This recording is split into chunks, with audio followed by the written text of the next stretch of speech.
Hello കൂട്ടുകാരെ, തനി രുചിയുടെ പുതിയൊരു എപ്പിസോഡിലേക്ക് എല്ലാവർക്കും സ്വാഗതം. അപ്പോൾ ഞാനിന്ന് വന്നിരിക്കുന്നത് ഒരു ബ്രെഡ് പിസയുടെ റെസിപ്പി ഷെയർ ചെയ്യാൻ വേണ്ടിയിട്ടാണ്. ഇതുണ്ടാക്കാൻ നമുക്ക് ഓവൻ്റെ ആവശ്യമൊന്നുമില്ല കേട്ടോ. ഞാനിവിടെ ഫ്രൈയിങ് പാനിലാണ് ഈ പിസ ഉണ്ടാക്കിയെടുത്തിട്ടുള്ളത്. അപ്പം നമുക്കിതെങ്ങനെ ഉണ്ടാക്കാമെന്ന് നോക്കിയാലോ. അപ്പോൾ ബ്രെഡ് പിസ ഉണ്ടാക്കാൻ വേണ്ടിയിട്ട് ഞാനിവിടെ 2 സ്ലൈസ് ബ്രെഡ് എടുത്ത് വെച്ചിട്ടുണ്ട്. അപ്പോൾ ഈ ബ്രെഡിലോട്ട് ഞാൻ കുറച്ച് ടൊമാറ്റോ കെച്ചപ്പ് ചേർത്ത് കൊടുത്തിട്ടുണ്ട്. നിങ്ങൾക്ക് പിസ്സ സോസ് വേണമെങ്കിൽ ആഡ് ചെയ്യാവുന്നതാണ് കേട്ടോ. എൻ്റെ അടുത്ത് പിസ്സ സോസ് ഇല്ലായിരുന്നു. പിന്നെ അതിൻ്റെ മുകളിലോട്ട് കുറച്ച് സവോള അരിഞ്ഞത് ചേർത്ത് കൊടുക്കുന്നുണ്ട്.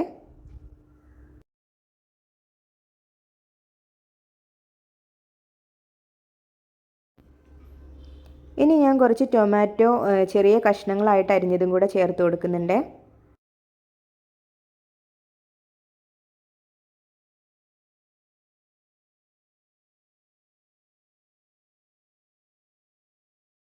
ശേഷം ഞാൻ കുറച്ച് ക്യാപ്സിക്കം കൂടി ചേർത്ത് കൊടുക്കുന്നുണ്ട്.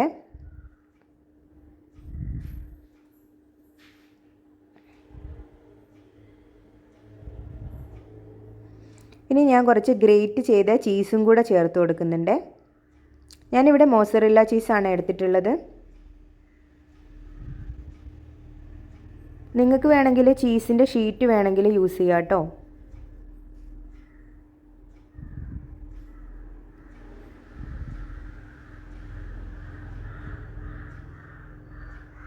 ഇനി ഞാൻ എരിവിന് വേണ്ടിയിട്ട് കുറച്ച് ചില്ലി ഫ്ലേക്സും കൂടെ ചേർത്ത് കൊടുക്കുന്നുണ്ട്.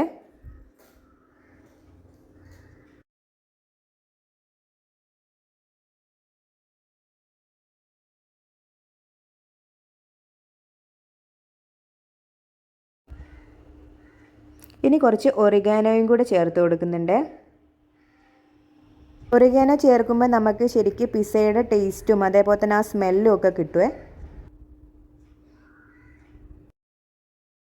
ഇനി നമുക്കിതൊന്ന് കുക്ക് ചെയ്തെടുക്കാം കേട്ടോ. അതിന് വേണ്ടിയിട്ട് ഞാനൊരു പാനിൽ ബട്ടർ മെൽറ്റ് ആവാൻ വേണ്ടിയിട്ട് വെച്ചിട്ടുണ്ട്. എന്നിട്ട് നമ്മുടെ ബ്രെഡ് സ്ലൈസസ് ഇതിലോട്ട് വെച്ച് കൊടുക്കണേ.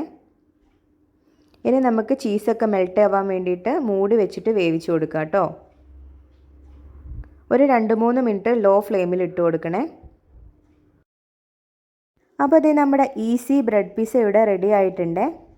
ചീസൊക്കെ നല്ലോണം മെൽറ്റായിട്ട് നല്ല അടിപൊളിയായിട്ട് കിട്ടിയിട്ടുണ്ട്. നമുക്ക് കുട്ടികൾക്ക് എന്തായാലും ഇഷ്ടപ്പെടുന്ന ഒരു സ്നാക്ക് ഐറ്റം തന്നെയാണ് ഇത്. അപ്പോൾ നിങ്ങൾ ഇതുവരെ വീട്ടിലുണ്ടാക്കി നോക്കിയിട്ടില്ലെങ്കിൽ ഒരു പ്രാവശ്യമെങ്കിലും എന്തായാലും ഉണ്ടാക്കി നോക്കണേ. അപ്പോൾ എൻ്റെ ഈ വീഡിയോ ഇഷ്ടമായിട്ടുണ്ടെങ്കിൽ നിങ്ങൾ ലൈക്ക് ചെയ്യാനും അതുപോലെ എൻ്റെ ചാനൽ സപ്പോർട്ട് ചെയ്യാനും മറക്കരുത്.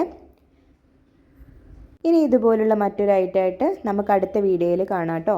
അതുവരെ എല്ലാവർക്കും താങ്ക്സ് ഫോർ വാച്ചിങ്.